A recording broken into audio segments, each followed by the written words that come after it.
you've won that tournament, that's your sort of status solidified, which is probably why I only won the one.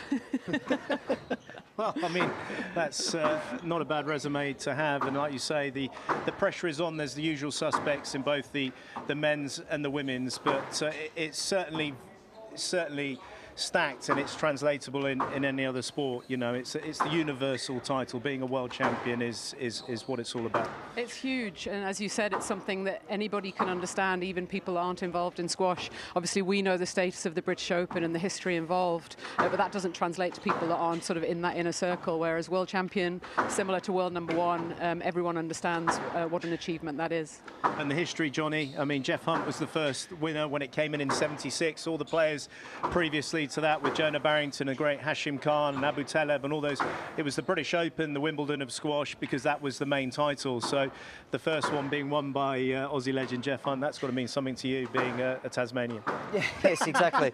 Coming from Tasmania, my cousin Jeff, also from just up the road in Victoria. But no, it was incredible. Obviously, Jeff Hunt stopped by Jahangir in '81, as we saw there. That was his first one.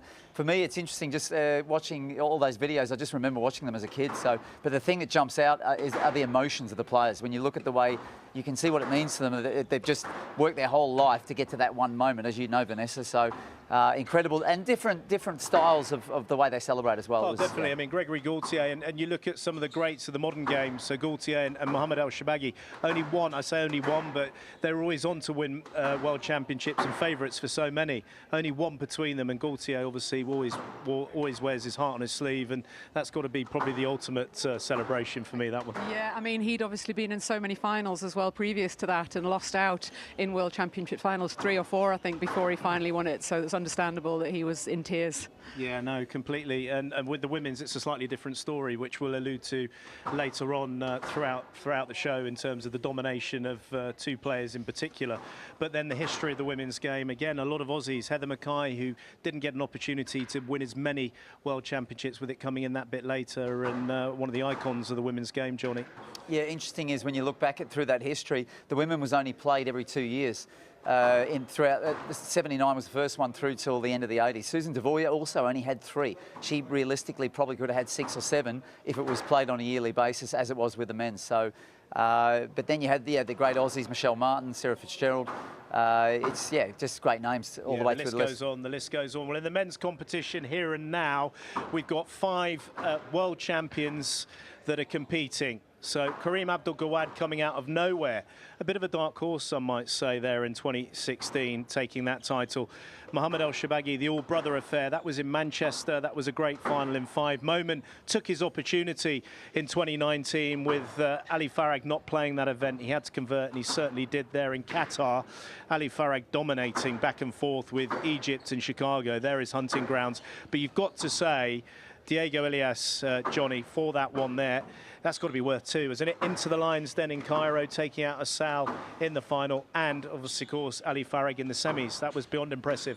Yeah, if there'd be such a thing as a bonus, then he would have got it, that's for sure, because it was 40 degrees.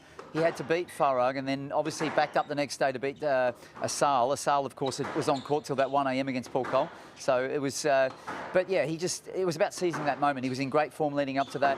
And just took the title. What does that say about the men's game compared to the women's, which again we'll talk about later? The fact that you've got that spread of players. Yes, Farag is the dominating factor with the World Championships, but what does it say about the men that you've got 5 in there that have won this title previously, competing this week? I mean, I think we saw in one of the shows we did earlier that the age that players win those big titles and are still sort of maintaining their level well into their 30s is slightly different to the women's game. Interesting to see that 4 of those 5 only won the one, even though we're looking at probably, you know, all legends of the game, and pretty much all Egyptian except for Diego Elias. Obviously, Mohamed El Shorbagy now English, but at the time he won that world title, he was playing for Egypt. That's a good point, Vanessa, because I was just thinking Zacharia's down here practicing behind us, and we haven't had men, you know, young men that have come through in the last sort of 7 or 8 years. And I don't know whether it's related to, you know, those few years where COVID sort of slowed progress down perhaps. But yeah, I really feel that there's been a lacking of young guys coming through. and it will be interesting to see whether or not Zakaria can do something tonight. Well, one of the younger players that's at the top of the game, Mustafa Asal, will be debating the on and off court publicity that he's been having at 4 p.m. local time. So please put that in the diary. 4 p.m. local time. We'll be talking about Mustafa Asal, the Raging Bull here in Chicago, the home of the Chicago Bulls. Can he win a major title here? He's looking pretty good for him, isn't it, Vanessa? Yeah, I mean, he absolutely can, and he's the favourite. He's done everything else. He's won a British Open now. He's made it to world #1. So he's ticked all those boxes. Obviously, World Championship is huge. And, you know, the fact that he hasn't won one. Is he not equal favourite with Farag, would you say, given Farag's success here? Yeah, well, I'd say he's favourite because he is the top seed. Actually, he's not the top seed here, but he is the world #1 now. But it's marginal. I would say it's very close to 50-50. Yeah. Well, he's a real box office ticket. The skill set is there in abundance, along with that amazing physical presence and power, and it is going to be hard to stop him. And the draw has opened up with the fact that you've got Joel Makin, who sadly had to pull out due to an ankle injury sustained in the European teams, and he was up there and he was in the quarter there with Diego Elias and then the half of Ali Farag, and he was definitely, for me, somebody that was looking dangerous. I have it on good word, Joey, that he's pretty gutted, to say the least. He's been in the form of his life the whole season, having wins against Cole. He beat Diego at the British Open last year, so yeah, I mean, he was...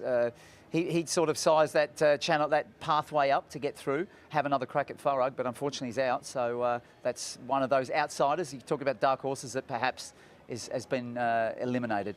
Yeah, well, Mustafa Asal is, it'd be interesting if he gets challenged early on. I feel that that's a big factor in his events. The events he's won more recently, he hasn't had any challenging matches coming into the later stages. And we know that the World Championships can certainly throw up a few humdingers in the early rounds as well for anyone. Yeah, and I think he's got Goward in there somewhere who he seems to have met quite a lot in sort of quarterfinals, who should really be a banana skin for him, but he seems to sort of get past that quite easily.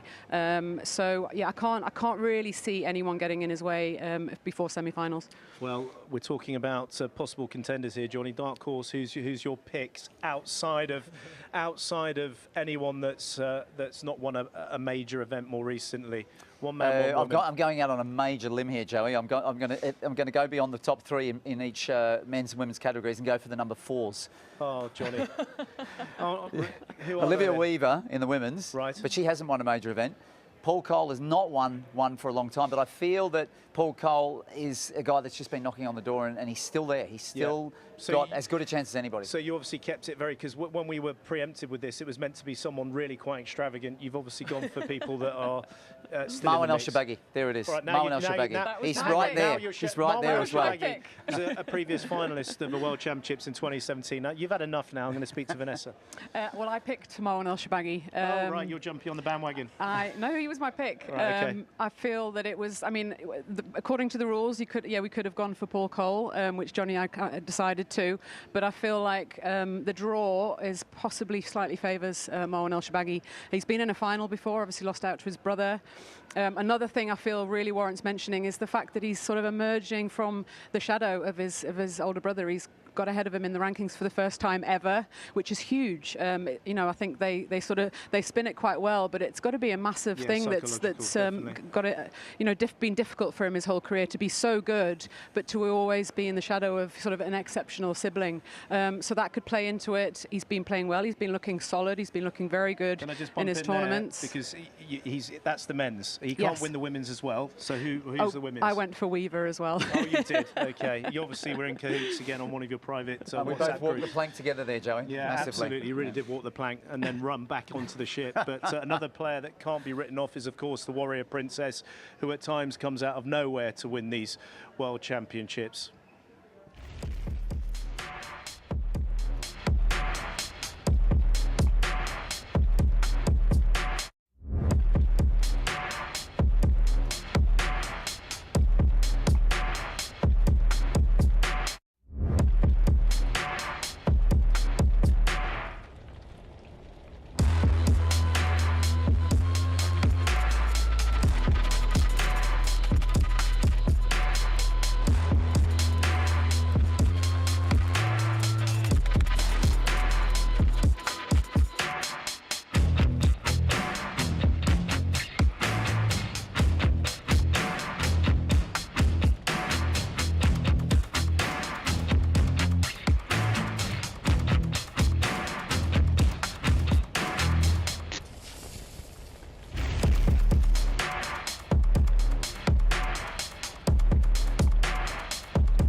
Well, joining us here, we've got the Irish firecracker, Aisling Blake. Aisling, wonderful to be back in Chicago. We've seen so many World Championships here, and just looking at that with Nour El Shibini, can she get to the magical 8 with your old roommate, Nicole David? Well, lovely to see you too, Joy. Thanks for the introduction.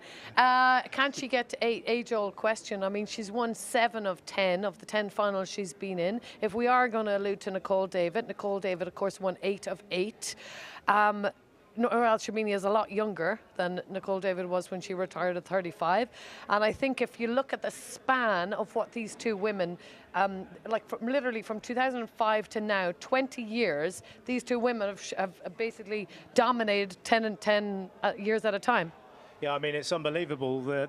Between them there, the 15 titles, the one that's kind of been the party pooper has been Norongo Ha winning that title last year, but the dominance there is just beyond it for these. And you don't see that in the men. Nicole David converting 8 out of 8, as Aisling said. I mean, that's pretty special to be able to do that. And then Shibini licking her wounds in a couple of those World Championship losses, but the competition is fierce here for Norongo Ha. There's a lot of players that are playing the best squash of their life, and they're chomping at the bit for her. I mean, I think the competition in general in the women's game has just been getting better and better, which makes obviously the Shibini statistic even more impressive. Not to take anything away from Nicole David, but she was so dominant during that period. She was winning absolutely everything, including World Championships, whereas Shibini has had to battle her way through tournaments, has somehow managed to save her very best squash for World Championship finals. Well, I mean, they're literally the percentage win rates there. You've got a 2% difference between these. Nicole David approaching 700 matches, with Shibini coming onto the tour at the grand old age of 14 years of age, playing 532. A lot of those matches have been missed due to a lot of injuries. She's had a significant amount of time out in her career with injuries. But, I mean, honestly, Aisling, the stats speak for themselves between these two. They do. What I love about it is their styles so different. Attacking and mental tenacity rather for Nour El Shibini, and then physical consistency, endurance for Nicole David. But they both won 5 in a row. Like to do that in this era is absolutely phenomenal. So I just think it's a testament to both players and how they dominated both of the eras that they were in. And I mean, if Shibini was to win the 8th and equalise, would you say that she's the greatest woman player ever to play? We can't forget the great record of Heather Mackay from Australia, who was unbeaten for a ridiculous amount of time, winning all those British Opens and some World Championships as well. Yeah, I think it's difficult to kind of rank players like that because they've played in such different eras. I mean, even Nour Shibini and Nicole David, even though they played each other quite a few times, the game changed so much. You know, when Nicole was playing, it favoured her style of play. It was on a higher tin, different scoring for a while as well, and she was absolutely brilliant at that game, that more attritional game. Nour El Shibini and the Egyptian players, they sort of revolutionized the game. And to Nicole's credit, she actually sort of adapted her game and was able to sort of stay at the top of the game for a while, even though she wasn't winning the big titles anymore.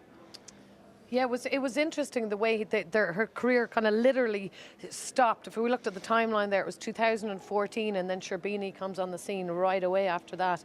And she, you know, Nicole David did eke out a season or two, but really, I would say by that point she had passed the prime and then handed over the torch to El Shibini. Yeah, the low tin was huge. It didn't favour her style at all, and for her to have to adapt to that at the age she was already at was incredibly difficult. And she tried and she did pretty well, but yeah, it was very difficult. We talk about the tin. I mean, just to explain to some of the viewers, the 2 inches that was brought it down to 17 from 19. Which was in Universal with the men's game that was in for a long period of time. What difference does that make? Just explain that through. Well, it was just against Nicole with the higher tin. It was just very, very difficult to find a winner, and I tried. Yeah.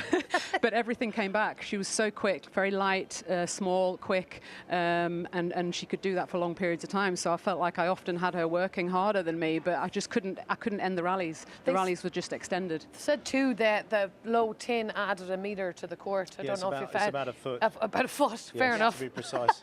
Yeah. I mean, That was Irish metrics Don't worry there. But that length, so the people had to do a lot more work getting to the front of the court, and then that changed the game. Yeah. And then the hold as well, players like Shabini and Raneem bringing in the hold, which Nicole David had never faced before, and being able to disrupt those patterns of play and the movement was huge. There was certainly an increase in shots as well for that lower tin, a more variety of shots. Now, I know we can't compare eras necessarily, but you both, having played the modern game, as it were, we're not that old, but having played the modern game and seeing what's being produced now, and you're looking at the times of the matches and how long they're going on for on that lower tin, on that bigger space, you've got to say that it's the highest level ever of the women's game. So therefore, if you're achieving World Championship titles in this era, you've got to be the greatest. Absolutely. I mean, the level always goes up over time, but it's gone up. The trajectory of the increase in level in the women's game has been huge over the past 10 years. And the level they're playing at is something I could never have anticipated.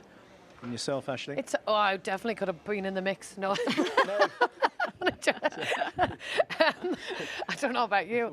No, I think it's just different eras, different times, and I think testament to the length of time. I think that's a really good point. That length of time. When we changed the scoring and the tin and all that initially, there was uproar because the women's match times were going to be so short, and they were going to be a touch boring and very, very quick for the spectators, and that has not happened at all. Levels, as you said, levels gone up and up and up. Well, the players that are certainly looking to stop Nour El Shabini from getting that 8th title. Nouron Gohard, the defending champion of the World Championships, and obviously Hania El Hammamy, who's had a great start to the year, winning in TOC. She's warming up now. We can just see her in the background getting ready for her campaign here, but she's never won a World Championship, and certainly one that could be an issue. She's in the half of Gohard, which is probably a bit thankful for Shabini. Yeah, I mean, I feel that it's almost a pity. I kind of wish that Hammamy was in Shabini's half, because I feel like Gohard's the standout favourite, to be honest. Even after everything we've said about Nour El Shabini, I watched her in Elguna. I wasn't convinced with her form. It's only been sort of 3-4 weeks since then. She didn't look like she was moving particularly well. There wasn't much sharpness to her hitting because she was getting on the ball slightly late. So I would say Gohard's a standout favourite, and it would be great to have seen Hammamy try to take on Shabini in the semi.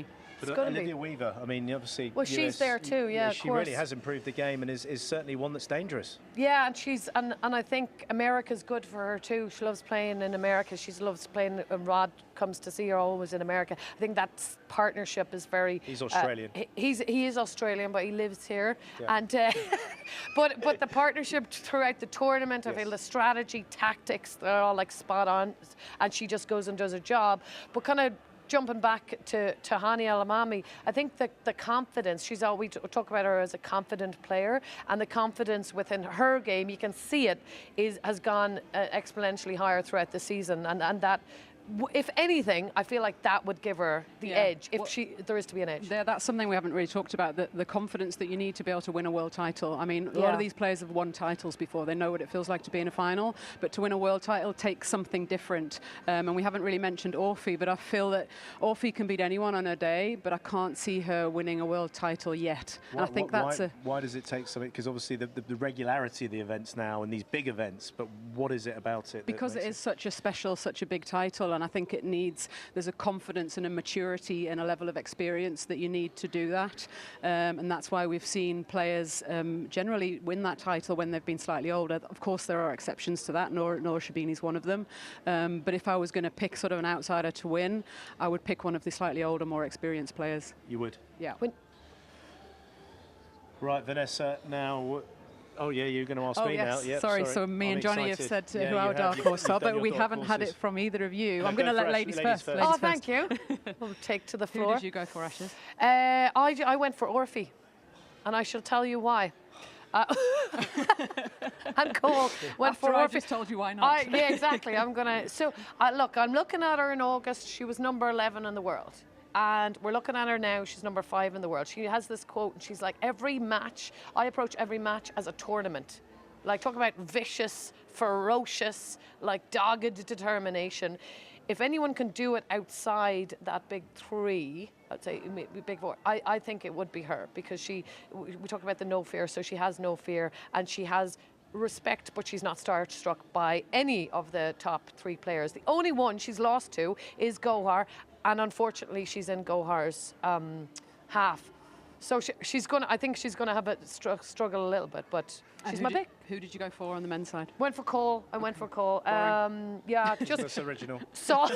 I can't wait to hear your solid as ever. Conservative, perhaps a little. I think his form. I think his draw is pretty nice. He's got Victor Kran, kind of a bit of a smooth draw through Has lost to him before though. He has lost to. Thank you for reminding me, Joey. But I think it's a smooth draw for to play El Shabagi or Zakaria. Yeah. Look, it's smooth. Okay, I'm just. You asked me for a pick. Is it crunchy peanut butter or smooth peanut butter? And then if he gets to the thing, it's Asal, and Asal has that little issue with the referees. They might be a bit hard on him. That might favour Cole. Okay, Joey. Well, I mean, go on. Go on. Who? You've been absolutely slating everyone's picks, so tell us who you went for. I mean, I picked Orphy, but I'm not. I don't need to repeat myself because Ashling's talked about it. Orphy's a great one for me, for the women. And then I've gone a little bit further afield with Kareem Abdul-Gawad because I was led to believe with the rulings of the dark horse picking that it wasn't necessarily somebody that was 4 in the world. Why are you looking at me somebody that was a bit outside the mix. So yourself and Johnny Williams, have gone very safe. You picked Orphy with me, which I understand, which I get. But Gawad, you never know with Gawad. You don't know what you're going to get. It's literally like a box of chocolates. No, that's true. That's true. And he loves Chicago. It's the home of the deep pan pizza. Yeah, I mean. And he nearly lost yesterday, which is even better. But these were preempted. But wait for it. The World Championship that he won back in 2016, he nearly lost to Nathan Lake in 5. He won that and then went on to win the event. And he was unseeded. Please, if you are listening out there, Kareem Abdul-Gawad, please do it because we've got a lot on this. Don't eat too much pizza. Yeah. Who do you actually think is going to win? A Gohar. And well, you just completely contradicted yourself. No, I haven't. The rules stipulated that it was someone who hasn't won a platinum. How many platinums has Gohar won this season? A few. Yes. So I couldn't count her in my calculations. Right. And the men as well, because they're playing. I'm gonna go. I'm gonna go Asal for the men. I'm making no sense. Well, you are. I mean, that's like pretty. You've got the world #1 in the women and the world but I'm #1 asking in the Paul men Cole winning. to take out my top pick. And James Willstrop can't win it, by the way, because he's not playing. So who well, you got? he kind of can a little bit. I'm going to go with the same, actually. I think Gohar and Mustafa Asal. I mean, again, I can't wait to hear your picks. I'm going to go for Noron Gohar and I think the raging one, but I'm going to go Ali Farag. Just for fun. I'm going to go now that Joel Makin's out of the mix. I'm going to go Ali Farag. This went well. Yeah, no, it's good. I mean, I just don't want to speak to either of you again for the rest of the week now. Quite irritable for some reason. But no, I mean, it's great that we're debating back and forth. And it's in previous World Championships, you've got to admit, it has been, it's like, well, they're going to win. They're going to win. Whereas this is a lot more kind of, there are serious contenders there, and you just don't know how it's going to run. Yeah. I am gutted about Joel Makin. I have to repeat that. Because I think that he's playing the best squash. I really do feel he could have gone quite far. Yeah, this was, in terms of his form, this was his year to really do something at World Championships. Hopefully he can hold on to that for a couple more years. Aisling, really hard. I mean, playing for his country, the European team champs, playing for Wales, and he's such a Welsh warrior. I mean, you've got to, it was a dead rubber as well. Yeah. Oh, God, that's even worse. Yeah. Poor thing. Yeah, but hopefully speedy recovery and all that kind of stuff. We need him back on the tour, don't we? We certainly do. It's a busy end with the British Open after this one, and then, of course, the World Tour Finals. But we're right here, right now, for Chicago. And, I mean, it's certainly a new venue and lots of light, which is great for us working in these conditions. And I'd like to thank you both. And I will try and bring myself to talk to you a bit later on once I've gathered myself. Play will be happening in a few minutes here in Chicago, so don't go too far for the beginning of the glass court for this World Championships.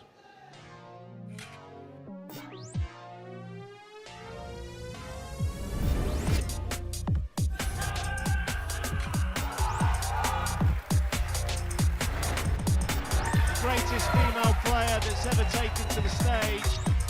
This is some unbelievable quality from Farag. Such strength and athleticism from El Hamami.